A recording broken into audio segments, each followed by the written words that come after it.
சென்னையில் தலைமைச் செயலகத்தில் தொழிலாளர் நலத்துறை அமைச்சர் சி.வி. கணேசன் தலைமையில் சாம்சங் நிறுவனம் மற்றும் தொழிற்சங்கம் ஆகியவற்றிற்கு இடையே முத்தரப்பு பேச்சுவார்த்தை நடைபெற்று வருகிறது. முதலில் அந்த காட்சிகளை பார்க்கலாம்.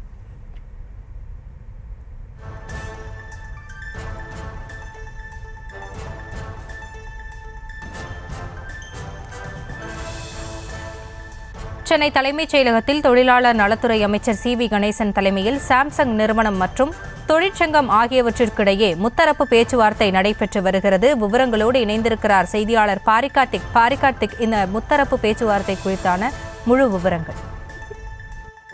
வணக்கம். சாம்சங் தொழிலாளர்கள் மற்றும் அரசுடைய தொழிலாளர் நலத்துறை மற்றும் சாம்சங் நிர்வாகம் என இந்த முத்தரப்பு பேச்சுவார்த்தை தற்போது தலைமைச் செயலகத்தில் நடைபெற்று வருகிறது.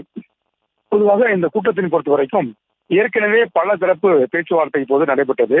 குறிப்பாக சாம்சங் தொழிலாளர்கள் அங்கு ஒரு சங்கம் அமைக்க வேண்டும் என்றும் தொழிற்சாளர் சார்பில் ஒரு சங்கம் அமைக்க வேண்டும் ஏற்கனவே கோரிக்கையை வைத்து போராட்டம் செய்தார்கள். அந்த போராட்டத்தின் போது 20 தொழிலாளர்கள் பணியிடம் நீக்கம் செய்யப்பட்டார்கள். ஆக போராட்டம் திரும்ப வாபஸ் பெற்றப்பட்டு அவர்கள் பணியில் இருந்த போதும் 20 தொழிலாளர்கள் கிட்டத்தட்ட பல்லாயிரக்கணக்கான தொழிலாளர்கள் போராட்டத்தில் ஈடுபட்ட போதும் அதற்கு முன்னணியாக இருந்த 20 தொழிலாளர்கள் பணியிடம் நீக்கம் செய்யப்பட்டார்கள்.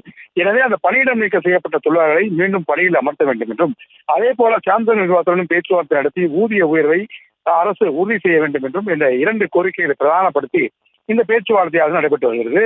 இந்த பேச்சுவார்த்தையின் போது தமிழ்நாடு அரசின் சார்பில் தொழிற்சங்கத்துறை செயலாளர் மற்றும் தொழிலாளர் சங்க அமைச்சர் கணேசன் உள்ளிட்டோர் பங்கேற்று வருகிறார். அதே போல சாம்சங் தொழிலாளர் சங்கம் சார்பில் தொழிற்சங்கங்களும் பங்கேற்று வருகின்றன. இந்த கோரிக்கை அடிப்படையில் தான் இந்த பேச்சுவார்த்தை தற்போது நடைபெற்று வருகிறது.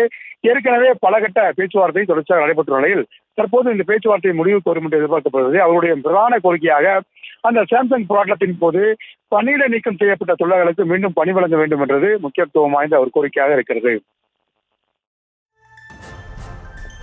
விவரங்களுக்கு நன்றி பாரி.